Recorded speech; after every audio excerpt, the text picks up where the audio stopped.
All right, number 16 is Jonathan Stewart. 17 is LeSean McCoy, so we'll talk about him. Jonathan Stewart's a guy who I am rising on for next year. Yeah. I really am. He's a great player. He was mostly healthy this year. He let you down when you needed him most, which was getting hurt during the playoffs. I think he would have played had it not been their situation in the standings. That being said, he was very consistent when he was healthy. Well, I guess not that consistent. We have him at 22. Well, if you remember that's not very far from where he finished. The beginning of the year was pretty rough. Jason and I made that trade, and I felt like an idiot. Oh yeah, it was a straight up trade. Frank Gore for Jonathan Stewart. I got Frank Gore. Cutting Jonathan Stewart. Yeah, because he was disappointing at the beginning of the year. Well, he'd get you, 40, 50, maybe 60 yards, no touchdowns. It seemed like he was never going to be used as a touchdown guy. Cam was basically the vulture there. But that was what really turned around for Jonathan Stewart. He started getting in the end zone a little bit more. 8 straight weeks of 20 or more carries. That's, hello. Be my running back. Yeah, you want that opportunity on a high-powered offense, which the Panthers' offense should be better next year. To me, they're no. I'm not doubting that. What I'm saying is that he really is more of a standard league play to me, though, because Stewart is a guy who, in his career, used to get passing yards. He can do it. But he got 16 receptions in That's the just not entire how they're season. playing I mean, anymore. he was a 47 reception guy in 2011. They haven't used him like that in 4 years. So for me, he is a guy that I'd put in the, if Ivory's back and Stewart's back, they're in the same boat for me. Both of them aren't going to catch many passes. Both of them are going to have guys that switch. I mean, Artis Payne seems like a talented enough back to take some snaps away from Stewart. I'm okay with Stewart. I like the offense. I like Stewart a lot. He was somebody who was very consistent no matter who he played, top 16, bottom 16. And you always like a running back. Look at Alfred Morris when he had RG3 running the read option. You love running backs with the read option because you get opportunities to break off big plays when the defense guesses wrong. Yeah, that's true. LeSean McCoy, the next guy, to me, was a pleasant surprise. Obviously, yeah, didn't surprise me. No, well, I know. You were very high on him. I think you pegged him very well. Obviously, the injuries were a burden for fantasy owners, very annoying. Every time that you thought you'd just be able to rely on him and roll through, it was like, oh, now he's out. But he still played 13 games, so it was just bad timing on the injuries and a little bit beat up. But he was very consistent. He was our 6th best, most consistent running back, even though he was the 17th overall back and missed 3 games.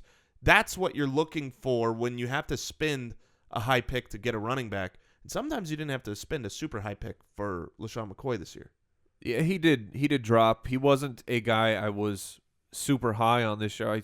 He was still a running back 1 for me, but it did appear the guy had been touching the ball over 300 times a year in Philadelphia. Maybe that caught up with him a little bit with the injuries this year. And the Bills' offensive line was better. I'm with Jason. He was. I was very pleased to see Shady McCoy back, getting, and he looked like the old Shady, so to speak, where when he was actually on the field. But he was elusive. He was fast, and he did his damage to the outside. It wasn't really grinded up the middle.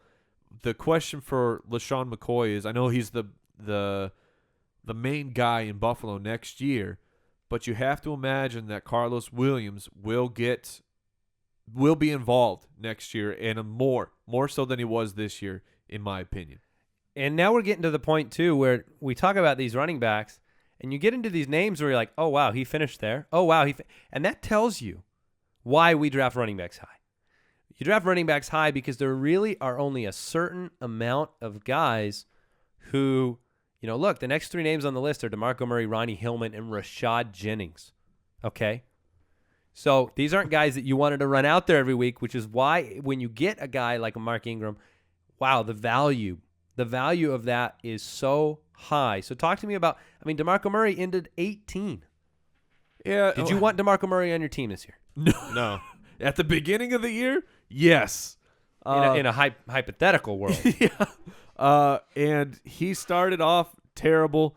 He came back in the middle of the year and was good. There was a stretch run where DeMarco Murray was very good for fantasy.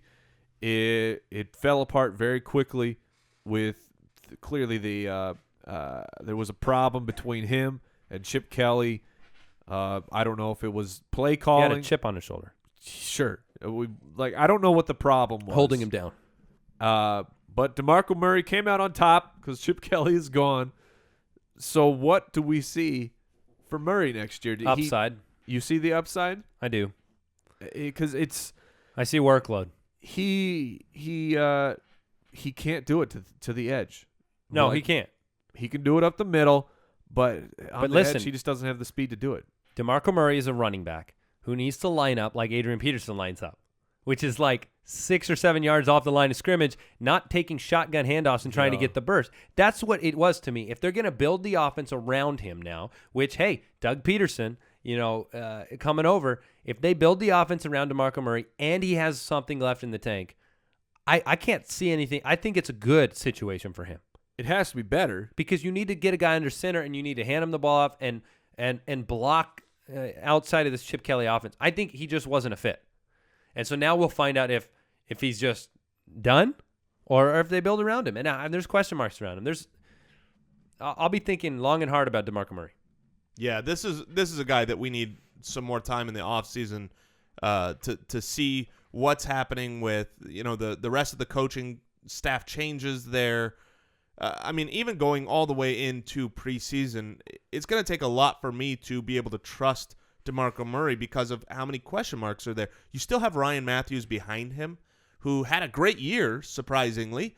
Injury prone. In a backup role, yeah. And saw that come out again. So DeMarco Murray is a guy I'm not excited to have on my team. I don't know that the risk is worth that reward for next year. And that all depends on draft position.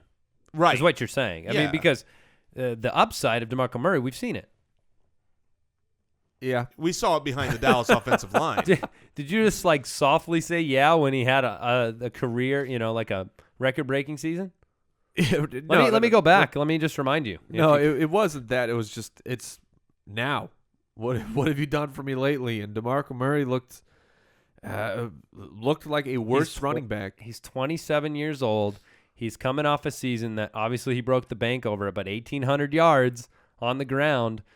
He can catch the ball out of the backfield, which is something Peterson has done.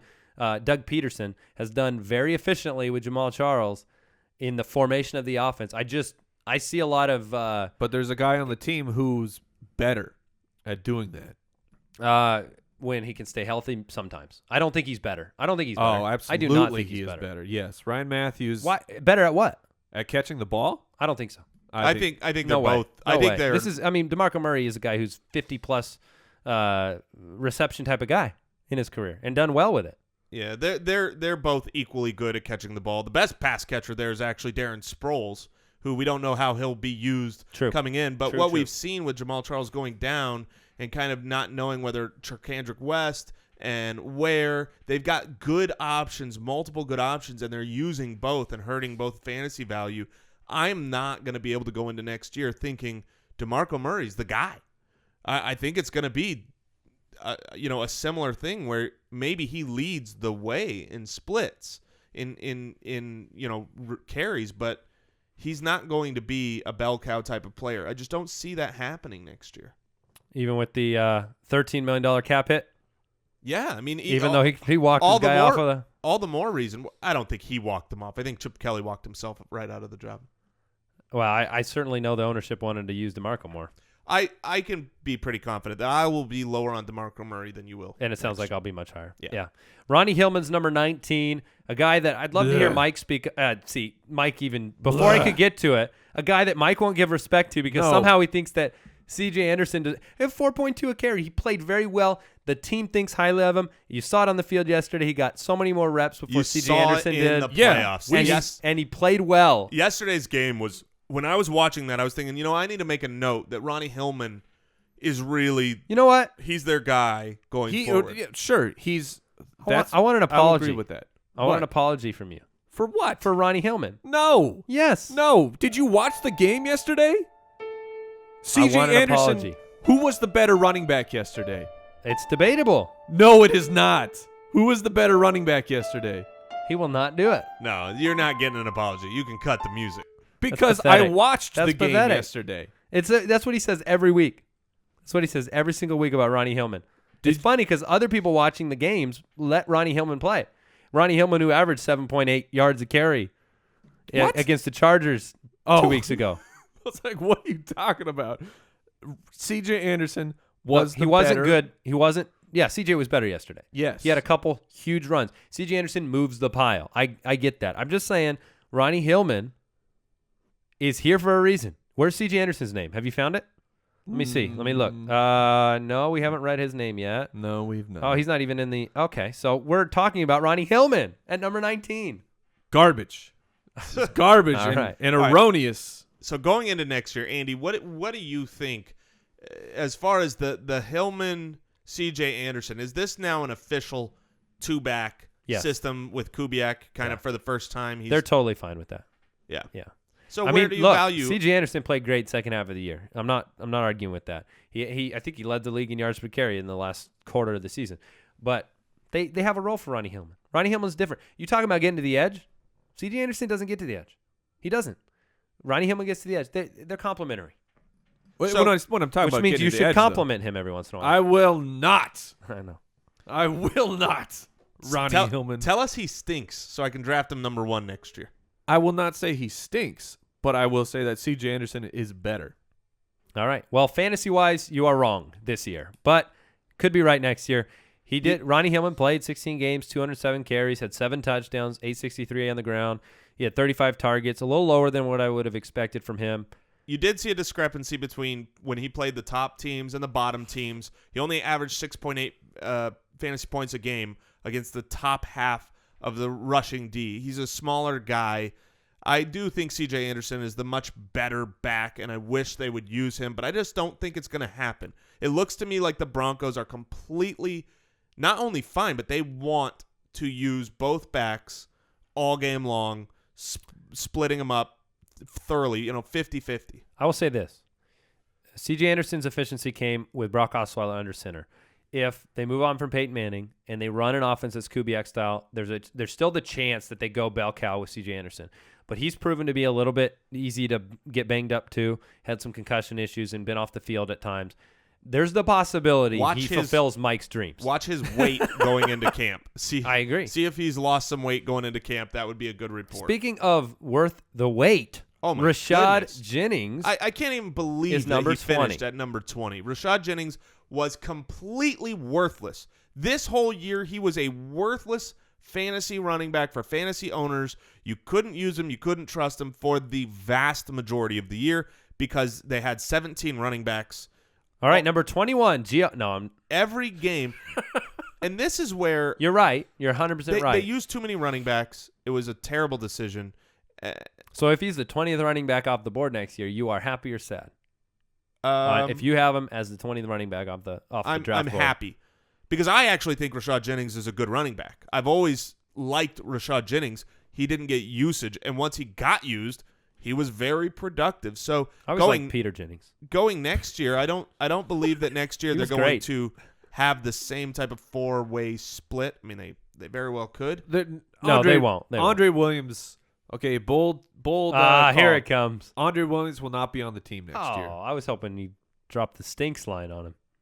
Well, you want that? Andre Williams stinks. There it is. So watch where he lands, guys.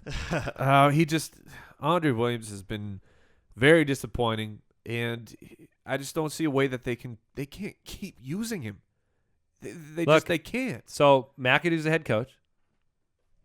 Rashad Jennings McAdoo showed what he could McAdoo at the end of the year, and I think someone get him a McDonald's sponsorship immediately. If you get right, look. Rashad Jennings needs opportunity, like any running back. You give him opportunity, he's going to do more with it. They're not a bad offense. They're a great offense when they get the ball moving. You just can't have it. You can't flip a 4-sided coin and hope it lands up Rashad Jennings for the touchdown. I mean, you have to have a situation where, and Mike said, Andre Williams won't be back. Let's wait and see. Yeah, he could be. I don't think he'll be there. You don't got your jersey on order? No, I put it on hold. Peter Jennings jersey.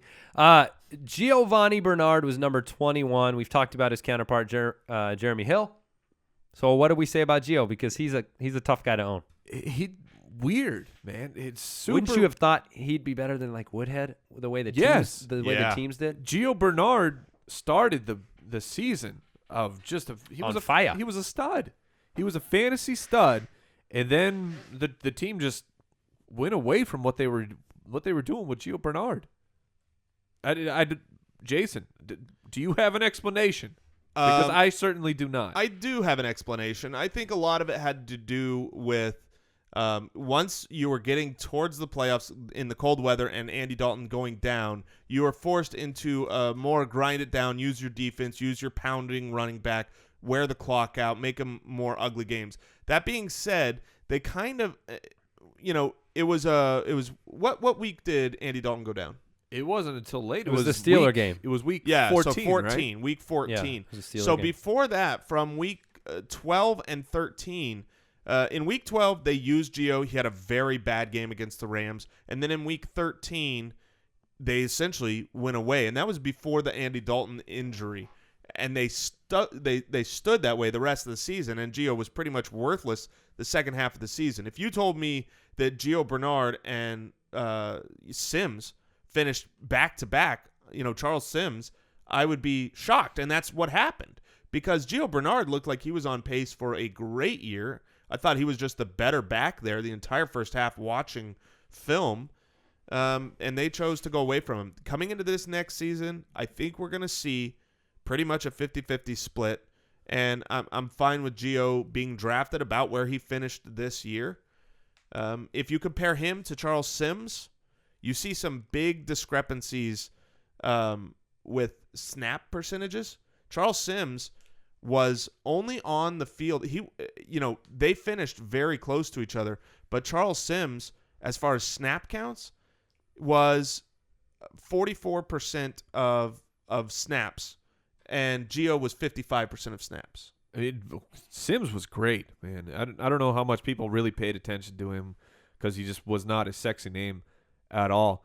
But Sims, when he was on the field, 70 targets was great.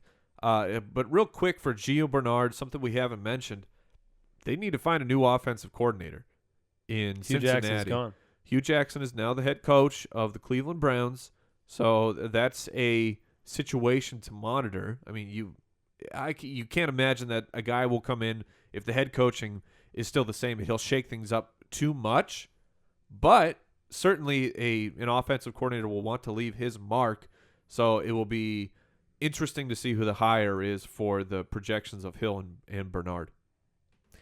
All right, so speaking to Sims, you said he was very impressive. 70 targets is what jumps out to me. He's a guy who's very efficient with his carries. They put him in a position to do that. You've seen this with guys with burst. Their yard per carry numbers are very high, unlimited carries. It's not necessarily something that would translate in a starting role. However, this is a guy that finished in the top 24 overall during the year. He's in the same category as the Gios, as the Woodheads, as the complementary back that is efficient, really good, a PPR value probably next year. Yeah. Yes, absolutely. 70 targets, man.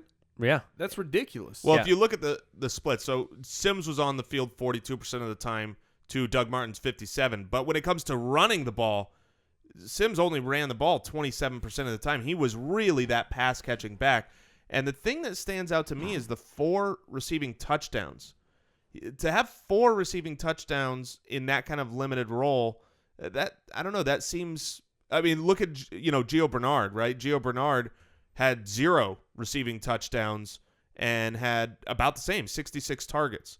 So which one is the outlier there? The 4 touchdowns or the 0 touchdowns? 4 is probably a little high, but 2 would not shock me. As I say, it's probably somewhere in the middle. Sims is interesting, though. He's 25, an offense that should be growing. So I like him in PPR a lot. Next 2 guys on the list, and we definitely want to mention some names outside the top 25 because they're names that you would have expected to be in it. But Langford and Starks are who finish out our top 24. Langford, obviously, it goes without saying maybe that with Forte's gone, Jeremy Langford becomes a prolific potential type of guy. Now, that doesn't mean, he averaged 3.6 on the year. It doesn't mean he needs and deserves the hype of hype, but he's a guy who showed that he could catch the ball, who could be an NFL running back.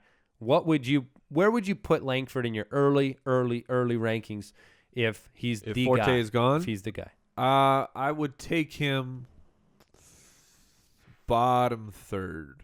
Bottom third? Bottom of the third, top of the fourth. You will not draft Jeremy what? Langford. You will not even come remotely close to it. That's what I'm saying. You were asking, where would I draft him? Yep. Yeah. Was that the question? It was. It was. I'm just making the point I that would- is the lowest I've ever heard. Yes, I would see him, assuming everything stays the same and Forte's gone, then I would have him as a lower-end RB1, which would put him, he's not going to get past second if that's where he's being drafted. Totally agree. 100%. You got, obviously you have change there too, right? Adam Gase is not there. So that offense is going to see turnover and change. You got a lot of variables. Sometimes fantasy football is about angling for the good variables, and sometimes it's about reducing them. Your team, you don't want a bunch of players that all have a million variables. You might want some upside guys. You might want some consistent guys. Fantasy football. I mean, let's break it down. Fantasy football is, can I fail less than you? Sure. In fact, that's one way to look at it. Obviously, this year, the answer was no. You couldn't. You failed much more. Oh, for our league? Yeah. Oh, what is the pot's calling me black over here? What's going on? Look, I'm paying attention to the game that you and I played in the playoffs, not the game that I played with Jason. All right, James Starks. Oh, boy. You're so fun to own. James Starks. He is not a starting running back. I have said it so many times, it's not even funny. They gave him the chance this year. He wasn't that. He's a good second running back. Not in fantasy teams, just in real life. Yeah, I've always liked Starks. He disappointed me this year, despite the fact that he finished way higher than anyone would have assumed. He disappointed me because he had an opportunity to show that he was, a good enough talent to be a starting, workload guy, and he failed at that. I was really surprised to see that on the year he ended up with a higher snap percentage than Eddie Lacy. James Starks finished with 46% of the snaps to Lacy's 44% of the snaps. Going forward, was the factored they were in back that to back, by the way. Lacy 24-25 missed a game? Is that factored in? yeah. Okay. Well, I was just saying, like, he had more snaps because there was a game where Lacy didn't play, right? Well, no, it's an average of their snap percentages. So for that game, I mean, that would be factored in the sense that when he was out, Starks would have had a higher percentage that Right. game, but it's not total. So, more importantly, where do you put these guys in terms of next year? Because Starks finished a spot ahead, but Lacy was more consistent by our consistency metrics, I believe. Yeah, he was. Yes. He was 7 spots better. Is it just kind of like this offense will get it figured out with Jordy Nelson and Ty Montgomery and Randall Cobb and those guys back on the field? You're leaving out Jeff Janis. We didn't even talk about Jeff Janis. Yeah, I am. You're leaving him out? Or Aberdaris. Yeah, I'm leaving him out. You're right. Okay. One game. No. But I will say this. You're so weird. No, I'm not saying that. Devontae Freeman, No. limited workload means. Oh, no, you're right. I guess you're consistent because you said that meant everything too. So never mind. No, my point was just Janice number one. will he factor in at all? No. Well, it's Okay. nice that they have replacements, I think, for Devontae Adams, who stinks. Oh, yeah, he'll be back too. Get him out of there. Use Jeff Janis and Aberdaris in those roles. Get Ty Montgomery. Get Jordy Nelson back. I think Green Bay Voice is of gonna reason, be by fun. the way, Devontae Adams is better than Jeff Janis. Just so you know. Oh. I mean, it's very clear on the field. Twitter's going to be so mad at you. No. No. Yes, they That's- will. That's the truth. I completely agree. This is a truth show. I so. do completely agree. I do actually think Aberdaris is the better of all three, but we're not going to get into that right now. We'll have 'Cause you plenty know- of time this yeah, offseason yeah, to sure. do that. All right. That being said, Eddie Lacy and the Green Bay Packers will be better next year. Eddie Lacy is the guy they want to be able to use. He was punished at times, hurt at times, fat at times. I want to see him come in good shape to camp. Yeah, Lacy's doubtful. Lacy's conditioning coming into the preseason, I think he'll be better. I think that he's learned his lesson. All right, guys. That's what I'm going to choose to believe. TJ Yeldon, due to injury, did not finish in this top area, but he was somebody who was the 12th most consistent. I like TJ Yeldon a lot more than many of these names on this list. You also have Carlos Williams, Ryan Matthews, Theo Riddick, and Antonio Andrews. Those are names that have been pulled out from this as to think about. Obviously, we didn't talk about Jamal Charles. Okay? Jamal Charles, kind of a good player. Just didn't play this year, right? So, didn't talk about Arian Foster, Le'Veon Bell. We will. We will talk a lot about them. We are a year-round fantasy podcast. We will be discussing all the happenings. Every time a guy is released, we got a lot of question marks with free agency. Arian Foster and Marshawn Lynch and the Forte and Ivory and Lamar Miller. Big names. Is there anybody that you just have to say something about at the running back position before I close out the show?